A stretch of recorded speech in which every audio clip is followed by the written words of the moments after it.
ही tension में है। उधर बलूच लिबरेशन आर्मी का भी प्रहार पाकिस्तान को बेहाल किए हुए है। इन सब के बीच बॉर्डर पर गोलीबारी, पाकिस्तान और अफगानिस्तान के बीच किस तरह का मनमुटाव जारी है, इसे बताने वाली है पाकिस्तान और अफगानिस्तान के बीच एक दूसरे पर हमला और आतंकी घटनाएं एक बड़ा मुद्दा बन गई है। दोनों ही देश एक दूसरे पर आतंकी ग्रुप को पनाह देने के आरोप लगाते आए हैं, जिससे डुरंड लाइन के दोनों ओर सुरक्षा बड़ा मुद्दा बना हुआ है। ये साफ है कि पाकिस्तान के लिए ये वक्त अग्नि परीक्षा जैसा है। पाकिस्तान को बीएलए और टीटीपी दोनों से ही खतरा है। पाकिस्तान अपने घर में घिर रहा है, बॉर्डर पर भी उसकी हालात पतली है, तो दूसरी ओर पाकिस्तान में कंगाली, बेरोजगारी जैसे हालात है और ये हालात लगातार लंबे समय से चलते आ रहे हैं। ऐसे में अगर पाकिस्तान और अफगानिस्तान के बीच जंग की शुरुआत होती है तो पाकिस्तान को ये वॉर खासी महंगी पड़ेगी। इसी को लेकर अब आपको ग्राफिक्स बता रहे हैं। ग्राफिक्स देखिए और समझिए कि क्या हो रहा है, बॉर्डर पर कैसे तनाव बढ़ता जा रहा है, दोनों देशों के बीच में कितने हथियार हैं, पाकिस्तान सेना से कितने हथियार छीने गए हैं। AK-47 73, G3 36 जो आप देख पा रहे होंगे, रॉकेट लॉन्चर भी आप देख पा रहे होंगे, वहीं बुलेट्स 1000 बुलेट्स का नाम इसमें, दूरबीन 6 और मोटार 1, और ये तमाम चीजें हैं जिसको लेकर आज चर्चा करेंगे। क्या हालात बने हुए हैं इस वक्त पाकिस्तान अफगानिस्तान में, क्या इसका कोई हल है, सॉल्यूशन क्या है आगे बढ़ते हुए, इसको भी समझने की कोशिश करेंगे। हमारे साथ retired major general AK Siwach है, डिफेंस एक्सपर्ट के तौर पर जुड़े हुए हैं, साथ ही retired group captain UK Devnath है, डिफेंस एक्सपर्ट के तौर पर जुड़े हुए हैं। आप दोनों का बहुत बहुत स्वागत है। UK देवनाथ जी, क्या स्थिति इस वक्त आपको नजर आ रही है, जो तस्वीरें सामने आ रही है, जो सोशल मीडिया पर कई चीजें वायरल हो रही है, पिक्चर्स और वीडियोस वायरल हो रहे हैं, जो पाकिस्तान के न्यूज मीडिया चला रहा है, क्या लगता है गोइंग फॉरवर्ड, क्या इसका कोई समाधान है या ये चीज और बढ़ती हुई नजर आएगी? जी हाँ कंचन, जब पाकिस्तान ने पिछले महीने अफगानिस्तान के एयर स्पेस में घुसकर बमबारी की थी, तो पाकिस्तान ने ऐसा दावा किया कि वह ये बमबारी टीटीपी के उन पोस्ट पर कर रहा है जिसमें कि उन टीटीपी के आतंकवादी छुपे हुए हैं। पाकिस्तान भूल गया कि इस हवाई हमले के बाद एक ही चीज होनी थी कि अफगानिस्तान की तालिबान सरकार और ज्यादा नाराज हो जाएगी।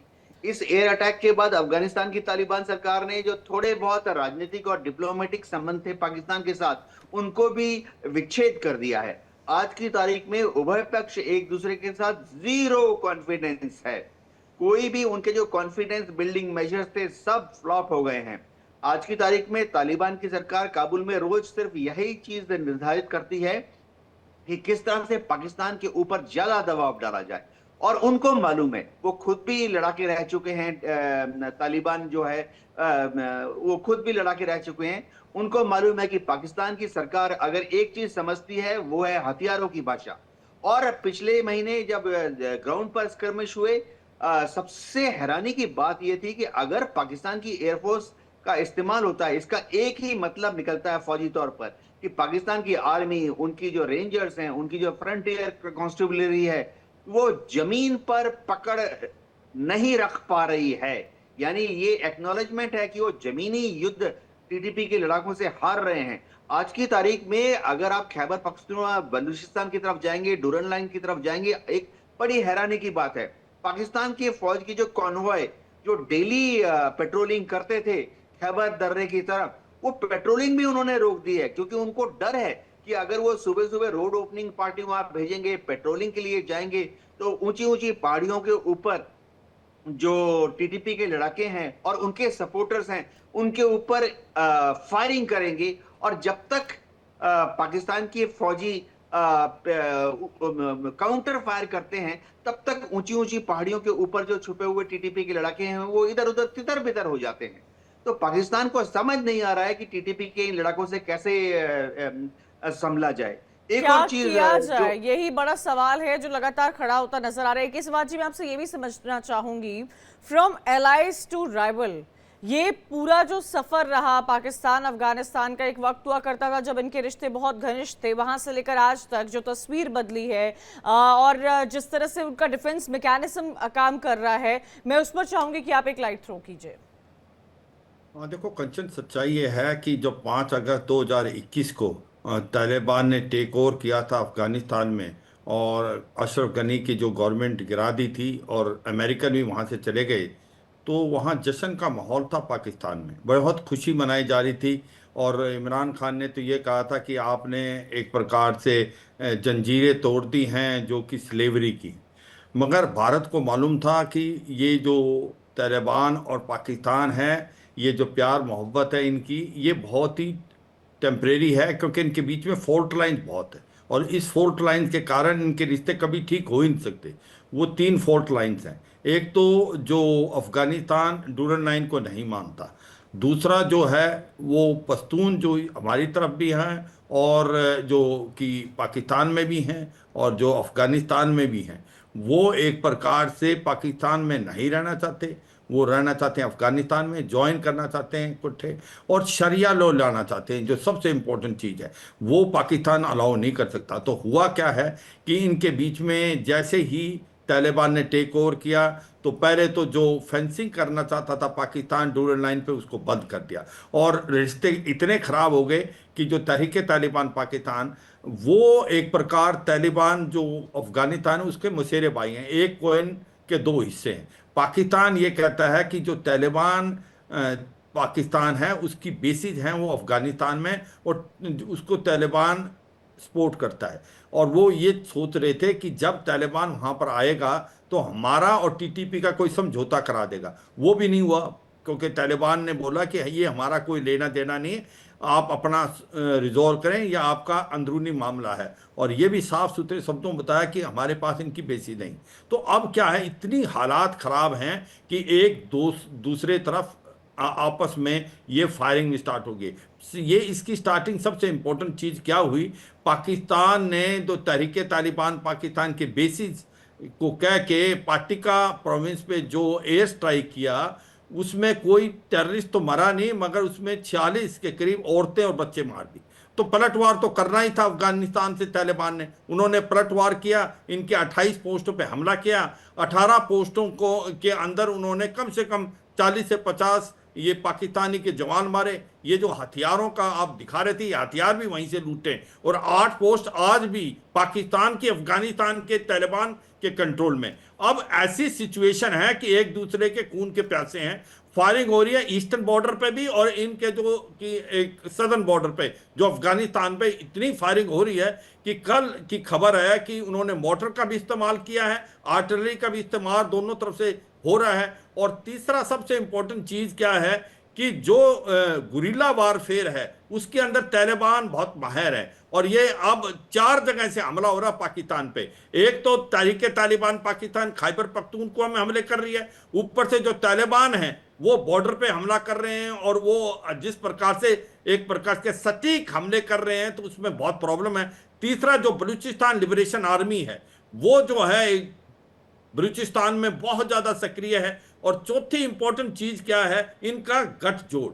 बलूचिस्तान लिबरेशन आर्मी और तहरीक तालिबान पाकिस्तान जो है वो आपस में मिल गए। वो कहते हैं एनमीज एनमीज माय फ्रेंड। तो ये हो रहा है आज पाकिस्तान को समझ नहीं आ रहा कि करें तो करेगा। अच्छा, यूके देवनाथ जी, मैं आऊंगी। यूके देवनाथ जी, एक तस्वीर दुबई से सामने आई थी जहां पर इंडियन फॉरेन मिनिस्ट्री के सेक्रेटरी और अफगान के फाइनेंस मिनिस्टर की मुलाकात हुई थी, जिस पर ट्रेड और क्रिकेट को लेकर कई अहम बातें की गई है। और एक तस्वीर पाकिस्तान और अफगानिस्तान की सामने आ रही है जहां पर युद्ध और तमाम तरह की चीजें जिस पर लगातार हम आए दिन चर्चा करते हुए नजर आ रहे हैं।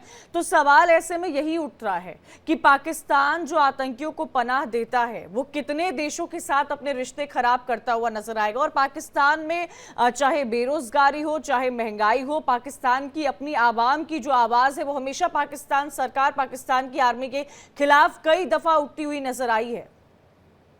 जी हाँ कंचन जी, पाकिस्तान की तो पूरी दुनिया में किरकिरी हो रही है। परसों ये खबर आई थी कि पाकिस्तान का जो पासपोर्ट है वो दुनिया में उसकी वैल्यूएशन हुई है 103 नंबर पर, जो कि सूडान और अफगानिस्तान जैसे देशों के साथ उनकी वैल्यूएशन हुई है पासपोर्ट की। जबकि भारत के पासपोर्ट की वैल्यूएशन हुई है, स्टैंडिंग है 80 नंबर पर, जो कि यूरोपियन देशों के साथ हुई है। तो ये दिखाता है कि पाकिस्तान की कोई इज्जत ही नहीं बची दुनिया में। अभी 12 घंटे पहले तो और भी सनसनीखेज और हास्यास्पद खबर आई। सऊदी अरेबिया से 248 पाकिस्तानियों को वापस जबरदस्ती पाकिस्तान भेज दिया गया, क्योंकि वह वहां पर सऊदी में इलीगल एक्टिविटीज कर रहे थे, ड्रग्स पेडलिंग कर रहे थे, भीख मांग रहे थे। तो सऊदी पुलिस ने, अथॉरिटीज ने उनको अरेस्ट किया और पाकिस्तान जबरदस्ती वापस भेज दिया। और सऊदी एम्बेसी ने पाकिस्तान की एम्बेसी को बुलाकर एक डिमांड भी इशू किया है कि क्यों पाकिस्तान से इतनी बड़ी तादाद में लोग सऊदी में जाते हैं और भीख मांगने के लिए जाते हैं। टूरिस्ट वीजा लेके जाते हैं, लेकिन वहां पर एक पुराना कंबल ऊपर डालकर भीख मांगना शुरू कर देते हैं। तो पाकिस्तान की तो दुनिया में जो इज्जत रही, सही इज्जत है, वो शून्य हो गई है, बहुत जल्दी ही नेगेटिव हो जाएगी। जब तक पाकिस्तान की सरकार ये नहीं समझेगी कि उनको पाकिस्तान को आगे बढ़ाना है, प्रगति के पथ पर ले जाना है, इंफ्रास्ट्रक्चर प्रोजेक्ट खोलने हैं, डेवलपमेंट करना है, तब तक पाकिस्तान की ऐसी ही किरकिरी हो जाएगी। उन्होंने, पाकिस्तान की सरकार ने सबसे दुश्मनी ले रखी है। काबुल का बॉर्डर, अफगानिस्तान का बॉर्डर बंद, ईरान का सिस्तान के साथ बॉर्डर बंद, भारत के साथ उन्होंने तिजारत बंद कर दी जब भारत ने धारा 370 लागू की। अब पाकिस्तान के आसपास जो 3 देश हैं उनके साथ अगर वो तिजारत नहीं कर रहा तो क्या करेगा? हाँ, थोड़ा बहुत वो कराची के रास्ते से एक्सपोर्ट करता है, इंपोर्ट करता है। एक्सपोर्ट क्या करता है? टेरर एक्सपोर्ट करता है। इंपोर्ट क्या करता है? जो दूसरे देशों से भीख में या दया याचना के बगैर कुछ उनको चावल कोई दे देता है, उनको कोई मुफ्त में दवाई दे देता है, वो इंपोर्ट कर लेता है। पाकिस्तान तो आज की हालत में उनकी दयनीय हालत है। फाइनेंशियल रिपोर्ट ये बता रही है कि उनके पास महज 2 हफ्ते की फॉरेन करेंसी है खाने पीने का सामान या जरूरी दवाइयां इंपोर्ट करने के लिए। और तो और पाकिस्तान की हालत देखिए, पीओके के सो कॉल्ड प्राइम मिनिस्टर हैं उनके एक, हुजूर ने बोल दिया कि हम हिंदुस्तान में जिहाद फैला देंगे। अगर पाकिस्तान का एक जिम्मेवार व्यक्ति जो कि एक सूबे का इंचार्ज है, पीओके का इंचार्ज है, वो ऐसी बातें करता है, फिर तो हमको पता लग गया कि पाकिस्तान की सरकार की सोच क्या है। और तो और जनरल शिवाज ने तो और भी इस पे छक्का मार दिया कि अगर उनका चीफ मिनिस्टर ऐसे बोल रहा है, फिर तो हमें एविडेंस मिल गया कि पाकिस्तान का नाम जो है वो एफएटीएफ की लिस्ट में डालना चाहिए, और डालना चाहिए भी। भारत सरकार को बहुत मजबूती से हमारे विदेश मंत्रालय और वित्त मंत्रालय को अंतर्राष्ट्रीय पटल पर अब तो एविडेंस मिल गया कि पीओके का जो सूबे का इंचार्ज है, प्राइम मिनिस्टर है, वो ही मास्टरमाइंड बनने की कोशिश कर रहा है, जिहादियों को भारत में भेजने की कोशिश कर रहा है। तो कंचन, मेरे ख्याल से पाकिस्तान हर रोज दिन के दिन रसातल की तरफ जा रहा है। बिल्कुल, और ये बात तो हर प्लेटफॉर्म पर एक इस बात जी भारत की तरफ से कही गई है और हर फोरम पर कही गई है कि terrorism and talks can not go hand in hand, और इसी वजह से पाकिस्तान से जो भी रिश्ते रहे हैं उसको लेकर हर तरफ चर्चा भी होती रही है। मैं आपसे ये भी समझना चाहूंगी एक इस बात जी कि सभी नेबरिंग कंट्रीज के साथ पाकिस्तान के रिश्ते खराब होते जा रहे हैं और लंबे समय से खराब थे। चाइना या कुछ और देशों को छोड़ दिया जाए तो मुझे नहीं लगता है कि पाकिस्तान के रिश्ते किसी भी दूसरे देश के साथ बहुत घनिष्ठ है। क्या किसी दूसरे देश के साथ पाकिस्तान की घनिष्ठता नजर आती है आपको चाइना के अलावा? और बिल्कुल देखो कंचन, चाइना के साथ भी कोई रिलेशनशिप इतने अच्छे नहीं है, क्योंकि चाइना तो नोन है कि वो डेब्ट ट्रैप में डालता है, कि चाइना कोई चीज़ मुफ्त में नहीं देता।